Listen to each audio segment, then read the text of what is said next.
میں اللہ کے رسول پر ایمان رکھتا ہوں کہ آپ اللہ رب العالمین کے آخری اور سچے پیغمبر ہیں۔ آخری کا جملہ آپ کے وجود کے ساتھ آئے گا۔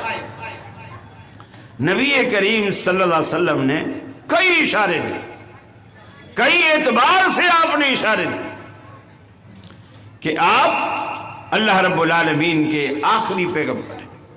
قرآن مجید میں بھی سورہ بقرہ کے بالکل ابتدا میں، سورہ بقرہ میں بالکل پہلے صفحے پر آپ دیکھیں گے والذین یؤمنون بما انزل الیک وما انزل من قبلک وبالآخرۃ هم یوقنون۔ اللہ نے قرآن میں کہا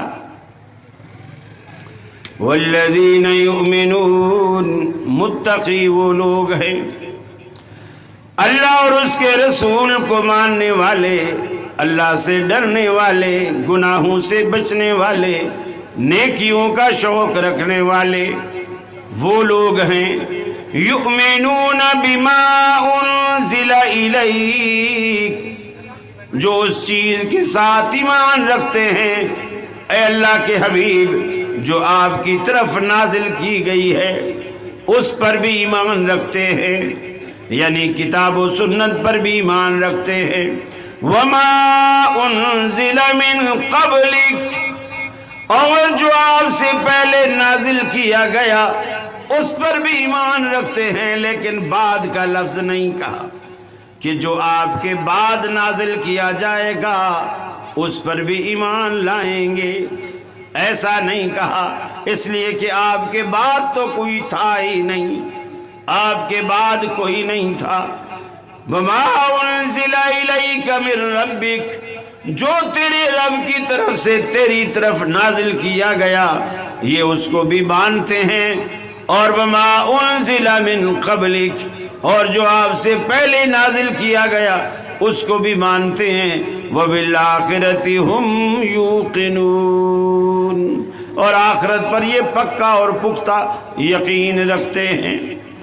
آج ہماری پوری کی پوری دنیا میں ایک ہی دعوت ہے، ایک ہی دعوت ہے۔ ارے دنیا میں آمنہ کے لال جیسا اللہ نے دوسرا کوئی پیدا ہی نہیں کیا، ان کے دروازے پر آ جائیے، ان کا دامن تھام لیجئے۔ اللہ کی قسم اللہ نے ایسی کوئی جنت نہیں بنائی جس کا دروازہ محمد عربی کے آنے کے بغیر کھلے۔ اللہ کے رسول آئیں گے، دستک دیں گے تو جنت کا دربان کنڈی کھولے گا، تو وہ دروازہ کھلے گا۔ اب جو آپ کے نقش قدم پر چل کر گیا ہوگا وہ بھی انشاءاللہ آپ کے پیچھے پیچھے جنت میں جائے گا، آپ کے ساتھ ساتھ رہے گا۔